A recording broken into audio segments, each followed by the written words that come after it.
മലയാളികൾ പൊതുവെ രണ്ട് രീതിയിൽ വീട് നിർമ്മിക്കുന്നവരാണ്. ഒന്നുകിൽ ഒറ്റ നിലയായിട്ട്, അല്ലെങ്കിൽ രണ്ട് നിലയായിട്ട്. രണ്ട് രീതിയിലുള്ള വീടിനുമുണ്ട് അതിൻ്റെതായ പ്രത്യേകതകൾ. സാമാന്യം വലിയ പ്ലോട്ടുള്ളവർക്ക് ഒറ്റ നില വീട് ഒരുക്കാം.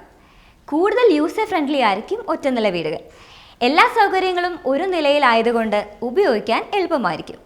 ക്ലീനിങ്ങിനും സൗകര്യം. സ്റ്റെയർ കേസ് കയറി ഇറങ്ങുന്നത് പോലുള്ള ബുദ്ധിമുട്ടുകളില്ല. ഫാമിലി മെമ്പേഴ്സ് തമ്മിലുള്ള ബോണ്ടിങ്ങിനും എളുപ്പം. എന്നാൽ വീട് നിർമ്മിക്കാൻ ചെറിയ പ്ലോട്ടുള്ളവർക്ക് രണ്ട് നില വീടാണ് നല്ലത്. കുറച്ച് സ്ഥലത്ത് ഒരു വീടിന് വേണ്ട എല്ലാ സൗകര്യങ്ങളും ഒരുക്കാനാകും എന്നതാണ് പ്രധാന മെച്ചം. രണ്ട് നില വീടായതുകൊണ്ട് എക്സ്റ്റീരിയറിന് കൂടുതൽ ഭംഗി നൽകാനും സാധിക്കും. വാസ്തുവിൻ്റെ ഇന്നത്തെ എപ്പിസോഡിൽ ഞങ്ങൾ അവതരിപ്പിക്കുന്നത് ഇത്തരത്തിലുള്ള രണ്ട് വീടുകളുടെ നിർമ്മാണ വിശേഷങ്ങളാണ്. ഒറ്റ നിലയിലും രണ്ട് നിലയിലുമായി നിർമ്മിച്ച രണ്ട് വീടുകളുടെ വിശേഷങ്ങൾ. നോക്കൂ, ഇതാണ് ആ ഒറ്റ നില വീട്.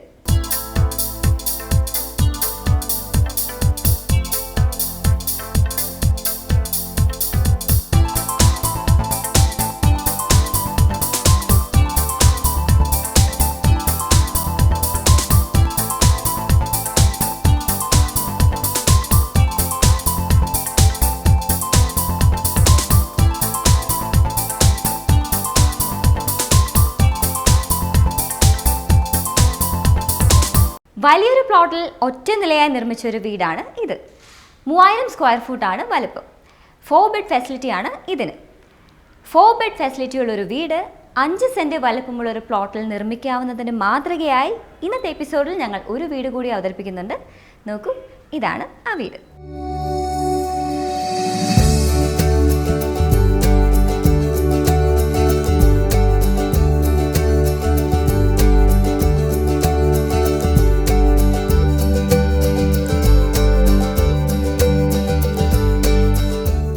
വലിയ പ്ലോട്ടുള്ളവർക്കും ചെറിയ പ്ലോട്ടുള്ളവർക്കും നിർമ്മിക്കാവുന്ന രണ്ട് മനോഹരങ്ങളായ വീടുകൾ. ഈ വീടുകളുടെ നിർമ്മാണ വിശേഷങ്ങൾ നമുക്ക് തുടർന്ന് കാണാം. ആദ്യം ആ ഒറ്റ നില വീടിന്റെ വിശേഷങ്ങൾ.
മെത്തകൾ കൊണ്ട് അലങ്കരിച്ച ഈ ഗസ്റ്റ് ബെഡ്റൂം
ഒരു വീട് നിർമ്മിക്കുക എന്ന ലക്ഷ്യത്തോടെയാണ് ഈ സ്ഥലം വാങ്ങിയതും ഈ വീട് നിർമ്മിച്ചതും. സിറ്റിയിലാണ് ഞാൻ താമസിച്ചുകൊണ്ടിരുന്നത്. അവിടുത്തെ ഒച്ചയും ബഹളവും ഒഴിവാക്കി ഒരു ഗ്രാമാന്തരീക്ഷത്തിൽ വീട് വെക്കണം എന്ന ആഗ്രഹം ഉണ്ടായിരുന്നു. അങ്ങനെ പുതുപ്പാടി എന്ന ഗ്രാമത്തിൽ ഈ പ്ലോട്ട് കാണുകയും ഇവിടെ ഇങ്ങനെ ഒരു വീട് നിർമ്മിക്കുകയും ചെയ്തത്. വീടിന്റെ രൂപകൽപ്പന ഒറ്റ നിലയായി മതി എന്നതും ശ്രീ മൂസയുടെ കാഴ്ചപ്പാടായിരുന്നു. ഒറ്റ നില വീടുകൾക്കുള്ള മേന്മകൾ കണക്കിലെടുത്താണ് അത്. ഞാൻ പല 2 നില വീടുകളും കണ്ടു. അതിൻ്റെ മുകളിലത്തെ നില ആരും തന്നെ ഉപയോഗിക്കുന്നത് കണ്ടിട്ടില്ല. അപ്പം ഞാൻ നിർമ്മിക്കുന്ന വീട് 1 നില മതി എന്ന് തീരുമാനിക്കുകയും അങ്ങനെ ഈ വീട് നിർമ്മിക്കുകയും ചെയ്തത്. ഒരു ചാമിംഗ് ഹൗസ് എന്ന് ഒറ്റ നോട്ടത്തിൽ ആരും പറഞ്ഞു പോകും വിധത്തിലുള്ള എക്സ്റ്റീരിയർ ബ്യൂട്ടിയുണ്ട് ഈ വീടിന്. വിശാലമായ ലോണിന്റെ പച്ചപ്പ്, അതിനപ്പുറം മുറ്റത്ത് വിരിച്ച പെർമനന്റ് ടൈൽസിന്റെ നിറപ്പകിട്ട്, വീട്ടുചുമരിനെ അഴകണിയിക്കുന്ന ധവളവർണ്ണം, മേച്ചിലോടിന്റെ എർത്തി കളർ, റൂഫിൽ അവിടവിടായി നൽകിയ ത്രികോണ മുഖപ്പിന്റെ സൗന്ദര്യം, ബാക്ക്ഗ്രൗണ്ടിൽ നിലകൊള്ളുന്ന വൃക്ഷത്തലപ്പുകളുടെ പച്ചപ്പ്, എല്ലാം കൂടി ഏറെ ഹൃദ്യമായി അനുഭവപ്പെടുന്ന ഒരു എക്സ്റ്റീരിയർ സ്റ്റൈൽ. കേരളീയ വീടുകളുടെ മനോഹാരിത എന്തെന്ന് കാട്ടിത്തരുന്നുണ്ട് ഈ വീട്. ഒറ്റ നിലയിൽ നിർമ്മിച്ച ഒരു കേരള സ്റ്റൈൽ വീട് എന്ന നിലയിൽ വളരെ മനോഹരമായ ഒരു എക്സ്റ്റീരിയർ ബ്യൂട്ടി കൂടി ഈ വീടിന് ക്രിയേറ്റ് ചെയ്തിട്ടുണ്ട്. ഡബിൾ റൂഫ് പാറ്റേൺ നൽകിക്കൊണ്ടാണ് ഈ എക്സ്റ്റീരിയർ ബ്യൂട്ടി ക്രിയേറ്റ് ചെയ്തത്. അതായത് നിർമ്മാണപരമായി നോക്കിയാൽ ഈ വീട് ഒറ്റ നിലയിൽ നിർമ്മിച്ച ഒരു കോൺക്രീറ്റ് വീടാണ്. ആ കോൺക്രീറ്റ് റൂഫിൻ്റെ മുകളിൽ ഇൻഡസ്ട്രിയൽ ട്രസ് നൽകി അതിൽ ടൈൽസ് റൂഫ് വിരിച്ചിട്ട് ഡബിൾ റൂഫ് നൽകിക്കൊണ്ടാണ് ഇന്ന് കാണുന്ന രീതിയിലുള്ള ഒരു എക്സ്റ്റീരിയർ പാറ്റേൺ ഈ വീടിന് നൽകിയത്. ഇങ്ങനെ ഡബിൾ റൂഫ് പാറ്റേൺ നൽകിയത് കൊണ്ട് നല്ല മനോഹാരിത സൃഷ്ടിക്കാൻ കഴിഞ്ഞു എന്ന് മാത്രമല്ല, വീടിൻ്റെ അകത്ത് നല്ല കുളിർമ നിലനിർത്താൻ സാധിച്ചു, മഴക്കാലത്ത് ചോർച്ച ഒഴിവാക്കാൻ സാധിച്ചു, കോൺക്രീറ്റ് റൂഫിൻ്റെ മുകളിൽ കിട്ടിയ ക്യാവിറ്റി സ്പേസ് ഒരു നല്ല സ്റ്റോറേജ് ഏരിയയായി ഉപയോഗിക്കാൻ സാധിച്ചു എന്നീ മെച്ചങ്ങൾ കൂടിയുണ്ട്. വിശാലമായ ഫ്രണ്ട് യാർഡ് നൽകി നിർമ്മിച്ച വീടാണിത്. പെർമനന്റ് ടൈൽസിന്റെ നിറപ്പകിട്ട് ഏറെ ഹൃദ്യമാണിവിടെ. 2 വലിയ കാറുകൾക്ക് പാർക്ക് ചെയ്യാവുന്ന വലിയ കാർ പോർച്ച് കൂടി ഈ വീടിനോട് ചേർന്നുണ്ട്. പക്ഷേ വീട്ടിൽ നിന്ന് ഡിറ്റാച്ച് ചെയ്ത് പ്രത്യേകമായാണ് കാർ പോർച്ചിന്റെ രൂപകൽപ്പന. വിശാലമായ മുറ്റത്ത് നിരവധി കാറുകൾ പാർക്ക് ചെയ്യാം. വിശേഷ അവസരങ്ങളിൽ അത് പ്രയോജനകരമാകും. നല്ലൊരു മുൻവരാന്ത കൂടി ഈ വീടിനുണ്ട്. പടിഞ്ഞാറ് ദർശനമായുള്ള വീടാണിത്. അതിനാൽ ഉച്ച കഴിഞ്ഞുള്ള വെയിൽ വീടിനെ ബാധിക്കാതെ പ്രൊട്ടക്ട് ചെയ്യും ഈ വരാന്ത. നല്ലൊരു സിറ്റ് ഔട്ട് കൂടിയാണ് ഇത്. കേരളത്തിലെ കാലാവസ്ഥയ്ക്ക് അനുസൃതമായി വീട് നിർമ്മിക്കുക എന്നതാണ് കേരള സ്റ്റൈൽ ആർക്കിടെക്ചറിൻ്റെ ഒരു പ്രത്യേകത. ഈ വീട് നിർമ്മിച്ചത് കേരള സ്റ്റൈൽ ആർക്കിടെക്ചർ അനുസരിച്ചാണ്. അതുകൊണ്ട് തന്നെ നമ്മുടെ കാലാവസ്ഥയിൽ നിന്ന് മാക്സിമം പ്രൊട്ടക്ഷൻ കിട്ടാൻ പറ്റുന്ന പല എലമെൻറ്റുകളും ഈ വീട്ടിൽ ഉൾപ്പെടുത്തിയിട്ടുണ്ട്. നമ്മുടെ മഴയിൽ നിന്ന് രക്ഷപ്പെടാൻ പാകത്തുള്ള tiles roof, sloping roof, tiles roof നൽകിയത് അതുകൊണ്ടാണ്. അതുപോലെയാണ് ഈ ഫ്രണ്ട് സൈഡ് വരാന്ത നൽകിയതും. ഈ വീട് പടിഞ്ഞാറ് ദർശനമായുള്ള ഒരു വീടാണ്. അതുകൊണ്ട് തന്നെ ഉച്ച കഴിഞ്ഞ് തെക്ക് പടിഞ്ഞാറ് ഭാഗത്തു നിന്നുള്ള വെയിൽ ഈ വീടിനെ ധാരാളമായി ബാധിക്കാൻ ഇടയുണ്ട്. അത് ഒഴിവാക്കാൻ വേണ്ടിയാണ് ഈ വലിയ വരാന്ത നൽകിയിരിക്കുന്നത്. അതിനു പുറമെ ഇങ്ങനൊരു വരാന്ത ഈ വീടിന് വലിയൊരു സിറ്റിംഗ് സ്പേസായി, ഒരു സിറ്റ് ഔട്ടായി കൂടി ഉപയോഗിക്കാൻ പറ്റും.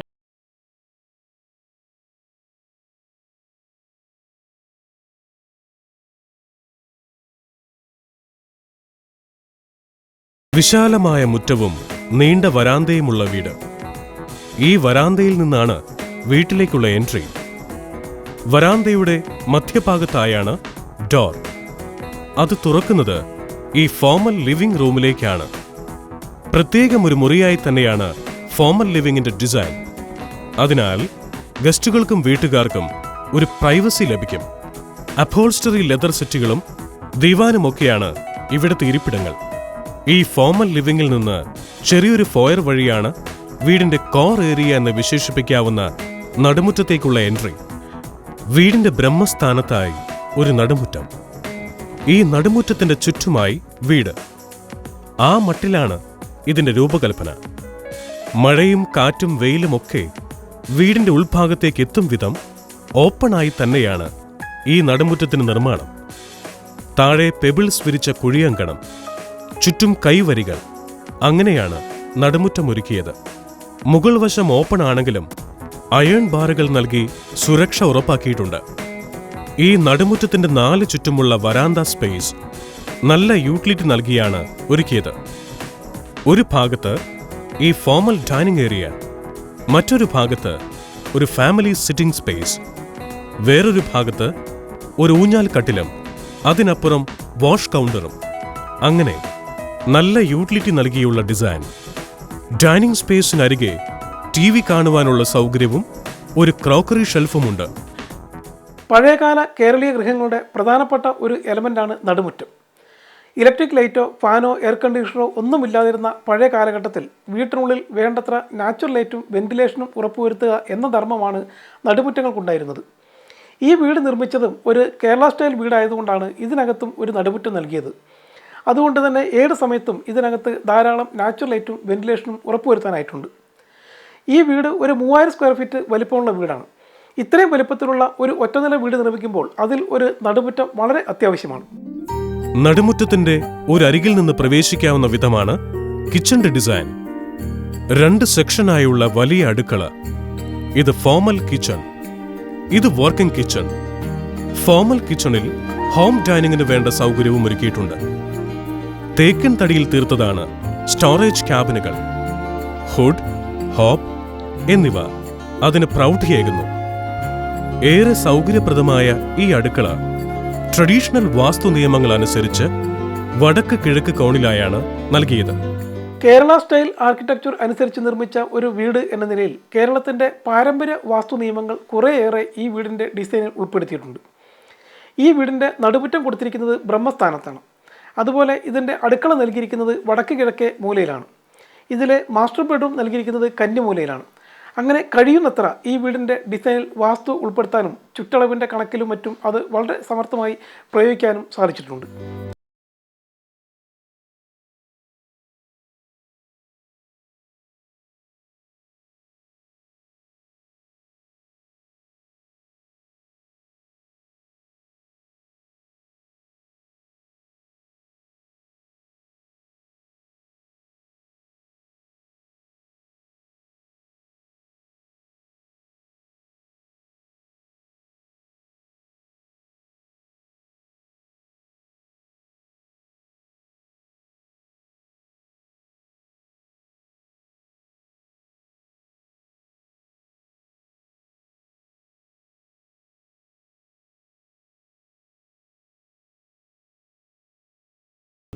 ഇതാണ് തെക്ക് പടിഞ്ഞാറേ മൂലയായ കന്നിമൂലയിൽ നൽകിയ കിടപ്പറ.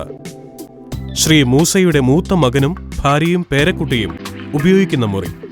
അതിന് തക്ക സൗകര്യങ്ങളോടെയാണ് രൂപകൽപ്പനയും ഫർണിഷിംഗും.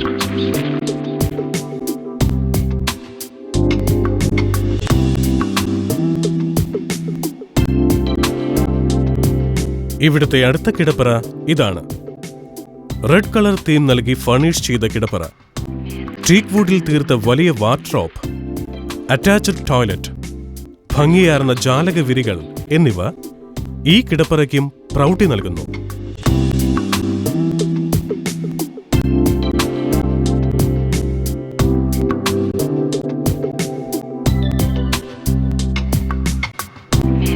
ഇവിടുത്തെ 4ാമത്തെ കിടപ്പറ ഇതാണ്.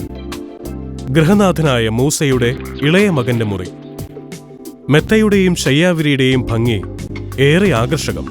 TV കാണുവാനുള്ള സൗകര്യവും ഒരുക്കിയിട്ടുണ്ട്. അറ്റാച്ച്ഡ് ടോയ്ലറ്റും വാർഡ്രോബും ഒക്കെ ഈ കിടപ്പറയ്ക്കുമുണ്ട്.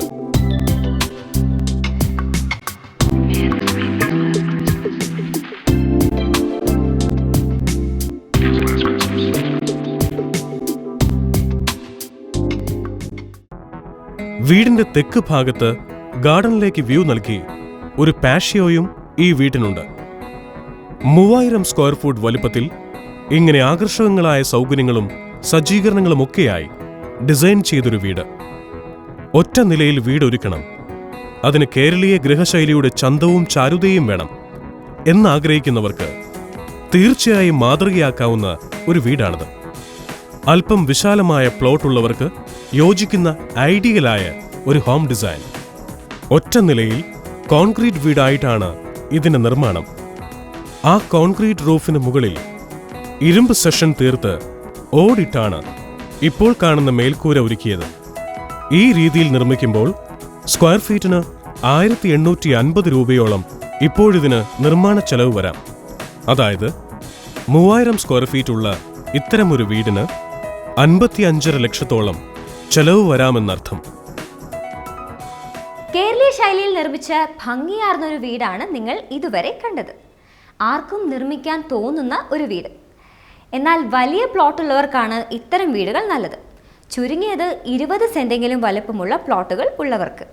വീട് നിർമ്മിക്കാനുള്ള നല്ല പ്ലോട്ടുകൾക്ക് വല്ലാതെ ക്ഷാമം നേരിടുന്ന ഇന്നത്തെ കാലത്ത് 20-30 സെന്റ് ഭൂമി എല്ലാവർക്കും ഉണ്ടാകണം എന്നില്ല.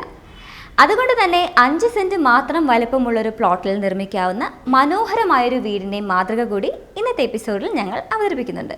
5 സെന്റ് പ്ലോട്ടിൽ നിർമ്മിക്കാം എന്നത് മാത്രമല്ല, നിർമ്മാണ ചെലവായി 35 ലക്ഷം രൂപ മതി എന്നതും ഈ ഫോർവേഡ് വില്ലയുടെ മേന്മയാണ്.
പ്ലോട്ടിന് ഏത് ഭാഗത്തേക്കാണോ ദർശനം അതനുസരിച്ചാണ് ചെയ്യുക.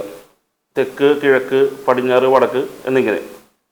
ഈ വീട് ഏത് ദർശനമുള്ള പ്ലോട്ടിലും നമുക്ക് ചെയ്യാം. ഇതിൻ്റെ എക്സ്റ്റീരിയർ ഭംഗിക്ക് കോട്ടം വരാതെയും ഇതിൻ്റെ മുറികളുടെ ലേഔട്ടിന് ദോഷം വരാതെയും നമുക്ക് ഈ ഡിസൈൻ ഏത് പ്ലോട്ടിലും ഒരുക്കാം.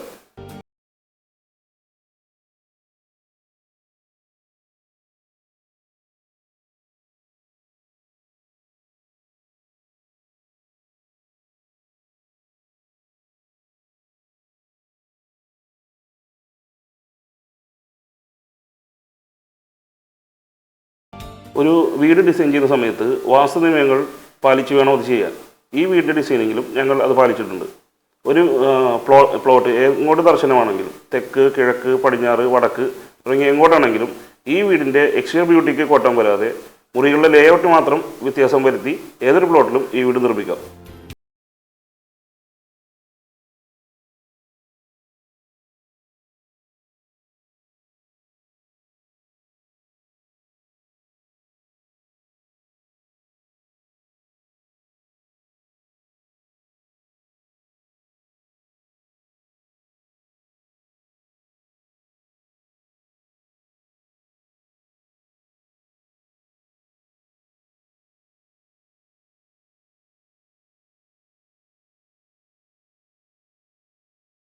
ചില സഹോദരങ്ങൾക്ക് അടുത്തടുത്ത് താമസിക്കണം, പക്ഷേ സെപ്പറേറ്റ് വീട് വേണം എന്നുള്ളവർക്ക് അതിനനുസരണമായി നമുക്ക് ഈ വീട് നിർമ്മിക്കാം. അങ്ങനെയുള്ളവർക്ക് 20-25 സെൻറ്റ് സ്ഥലമുണ്ടെങ്കിൽ നമുക്കൊരു 4 വീടും കളിസ്ഥലങ്ങളും ഒരു റോഡൊക്കെ ആയിട്ട് നമുക്കിത് ഒരുക്കാനാവും. അങ്ങനെ ചെയ്താൽ ഏതാണ്ട് ഒരേ ചെലവിൽ തന്നെ ഈ വീട് ഒരുക്കാൻ സാധിക്കും. ഒരുമിച്ച് താമസിക്കാൻ പറ്റും, അവരുടെ കുട്ടികൾക്ക് ഒരുമിച്ച് കളിക്കാൻ പറ്റും. അങ്ങനെ ഒരു കൺസെപ്റ്റിലും ഞങ്ങൾ ഈ വീടിൻ്റെ ഡിസൈൻ ഒരുക്കിയിട്ടുണ്ട്. കൂട്ടമായി താമസിക്കാൻ ആഗ്രഹിക്കുന്ന സുഹൃത്തുക്കൾക്കും ഒരുമിച്ച് വർക്ക് ചെയ്യുന്ന ഉദ്യോഗസ്ഥർക്കും ഇതുപോലെ ഒരു പ്ലോട്ടിൽ 4-5 വീട് ചെയ്യാം. ഈക്വൽ സ്റ്റാറ്റസ് ഉള്ള ഒരു വീട് എന്നൊരു മെച്ചമാണ് ഇതുകൊണ്ടുണ്ടാവുക.